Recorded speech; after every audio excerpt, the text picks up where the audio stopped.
There are some permissions that you're going to need to access the dynamic performance views.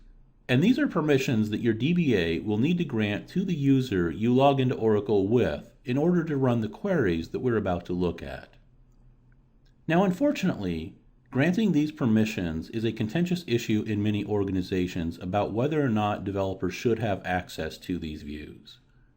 These views allow you to see what is going on a database-wide basis. So if the Oracle instance has multiple database schemas to support multiple applications, then you would be able to see session and statement information for those applications through the $$ views, and some organizations consider that a security risk. Now, these views don't give you access to the table data, just to the SQL statements being run. But if someone was using literal values in their SQL statement, which of course we know that they shouldn't be doing anyway, then you could see those literal values.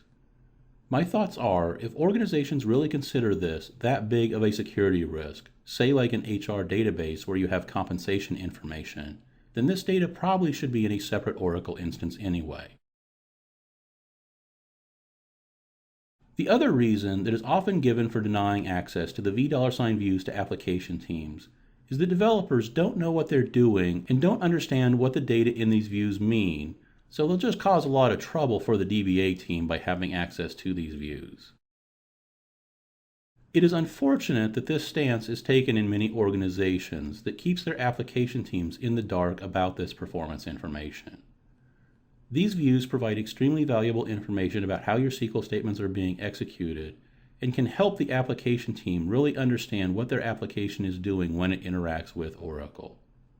My feeling is that we should always want to encourage individuals to learn more about how their applications and indeed their entire system works, because ultimately this data and knowledge will lead to a better performing system.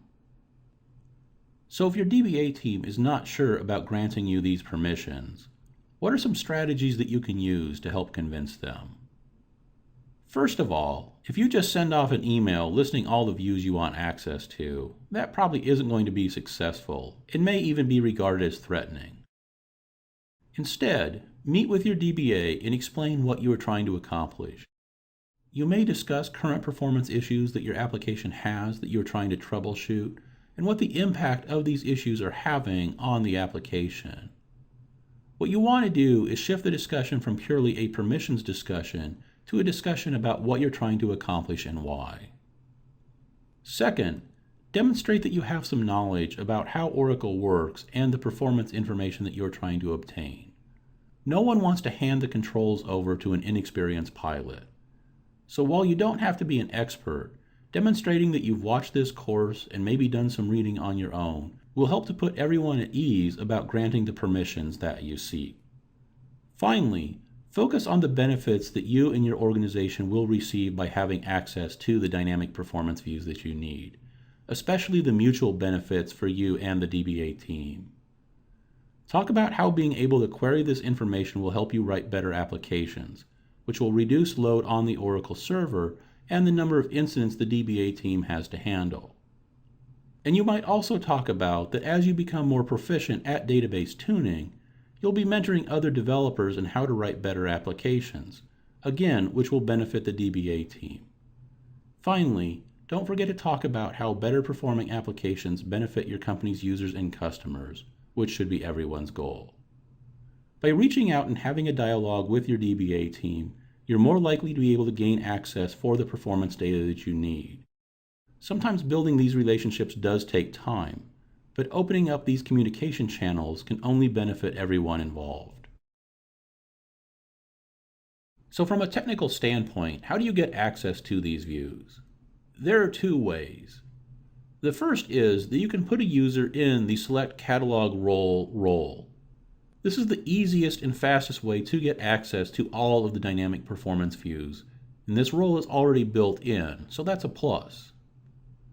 The potential downside is that this role gives the user access to a large number of objects in the database, including all of the DBA_data dictionary views. So from that point of view, the role really gives the user access to a lot of things that they don't need or don't care about.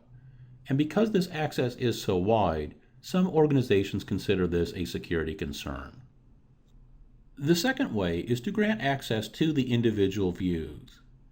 What you probably want to do is to create a role with permissions to the views you need, and then add appropriate users to the role as shown here. What you see on your screen is an abbreviated list of the views that you would want for effective performance tuning. But you can see the full list that I believe is important to have at the provided link. Obviously, you can fine-tune this list to meet your particular needs. One last thing that I want to point out here is that when we query these views, we usually do so using names like $session or $SQL. But you will notice on the slide that I'm granting permissions to $session and $SQL. That is because these names with the underscore is the name of the actual view. The other names, the names without the underscore, is actually just a synonym in Oracle. This is a little bit confusing, but if you go this route, make sure that you have the name of the actual view in your grant statement. If you aren't sure if the name you have is a view or a synonym, you can look in the DBA_synonym data dictionary view, and that will help to answer that question.